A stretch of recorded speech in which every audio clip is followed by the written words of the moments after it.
Hello everyone, সবাইকে good morning. আর আমার ছোট্ট একটা মিনি ব্লগে তোমাদের সবাইকে ওয়েলকাম। পুরো ভিডিওটা দেখার অনুরোধ রইল, প্লিজ কেউ স্কিপ করো না।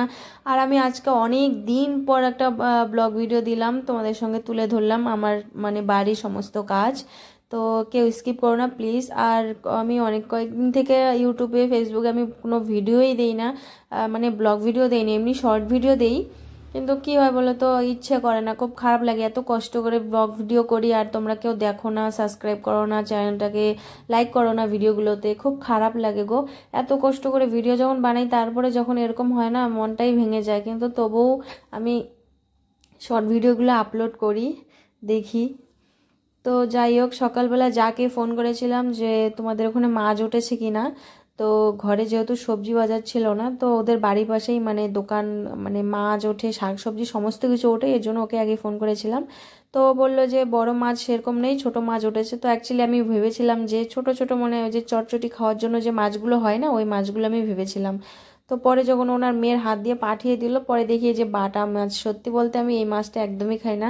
আমার সব থেকে প্রিয় হচ্ছে রূপচাঁদা মাছ, যেটাকে বলে চেপটি মাছ, যেটা যাই বলো, চেপটি মাছ, রূপচাঁদা, ওই মাছটা আমার খুব ফেভারিট। আর এমনিতে আমি ওই মাছ ছাড়া আর কোনো মাছই খেতে পারি না।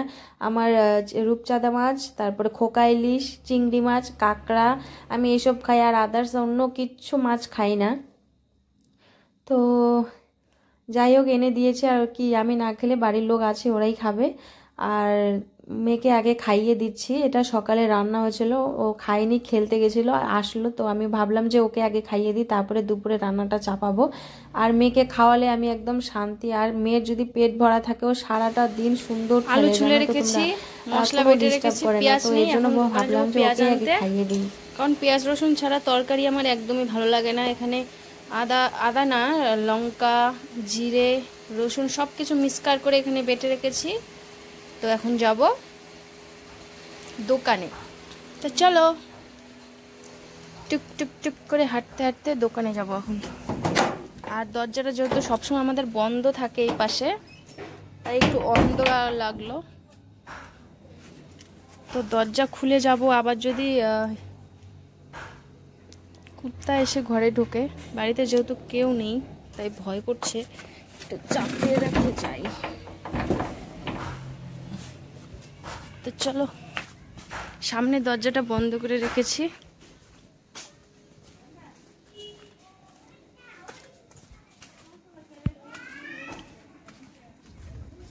দোকানটা বন্ধ হয়ে গেছে নাকি জানি না, না খোলা আছে।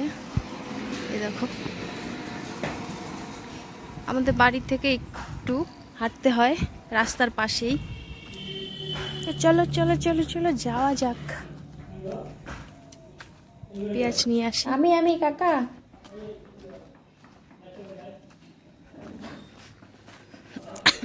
প্রতিদিন আসি আর দুপুরবেলা দেখি দোকানদার খালি ঘুমায়। কাকু ঘুমাইছেন নাকি? পেঁয়াজ নেই।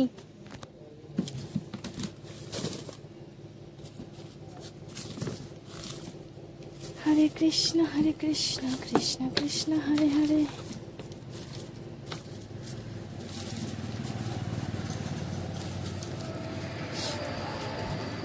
দেখো তো এখানে কতটুকু আছে।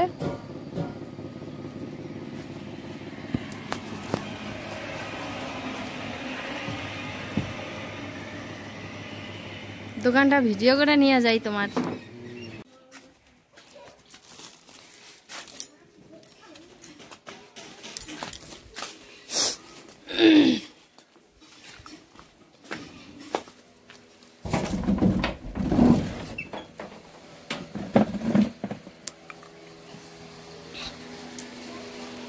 এই যে নিয়ে আসলাম পেঁয়াজ, গরিব মানুষ ভাই, অল্প একটু নিয়ে এসেছি, টাকা নেই অত। এখন রান্নাবান্নাটা কমপ্লিট করি, তারপরে কয়েকটা রিলস ভিডিও করব। তো এদিকে এখন মাছগুলো আমি লবণ হলুদ দিয়ে মাখিয়ে নিই। তো এখন এগুলোকে মেখে নিচ্ছি, কারণ অনেকটা বেলা হয়ে গেছে। এখন যদি লবণ হলুদটা না মাখিয়ে, একটু নষ্ট হয়ে যাবে, মাছটা নরম নরম হয়ে যাবে, যেহেতু এটা অনেকক্ষণ আগেই আনা। ধোয়ার পরেই আমি লবণ হলুদটা দেওয়া উচিত ছিল, তখন দিইনি। তো এদিকে এখন একটু দিয়ে নিচ্ছি।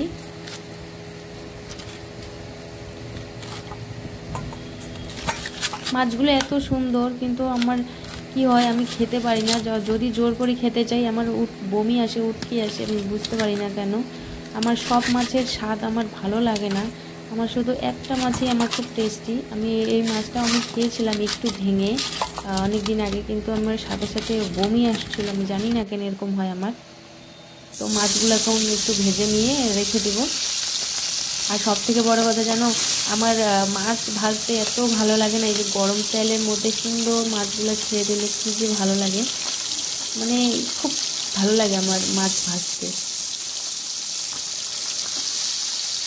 তো তোমাদের সবাইকে নিমন্ত্রণ করলাম, চলে আসো আমার বাড়িতে মাছ দিয়ে খেতে।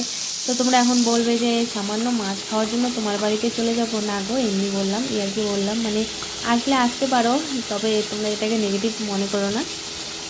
তো যাই হোক, আমি আমার জন্য একটা তরকারি করেছি, আর এদিকে বেগুন এনেছিলাম, ভেবেছিলাম চটচটি করবো মাছ দিয়ে, তো সেরকম তো খাওয়া হলোই না।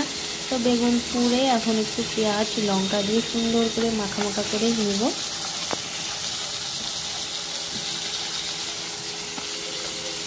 আর শীতের দিন আসলে তো মোটা মোটা বেগুনের মানে পোড়া এরকম খেতে সেই টেস্টি। এই বেগুন পোড়া দিয়ে অনেক ভাত খাওয়া যায়, তাই না? মাছ মাংস ছাড়াই কিন্তু এরকম বেগুন পোড়া দিয়ে অনেক ভাতই খাওয়া যায়। আমার তো খুব ভালো লাগে গরম গরম ভাত বেগুন পোড়া। তবে বেগুনটা সেরকম করে মাখতে হবে, ধনে পাতা, শুকনো লঙ্কা, কাঁচা লঙ্কা, পেঁয়াজ, কাঁচা তেল।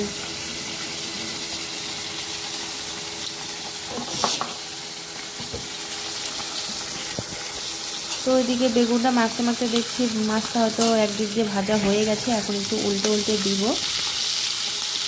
আর দেখো এই মাছগুলো একটা মাছই 10 টাকা করে নিয়েছে, 5টা মাছই 50 টাকা।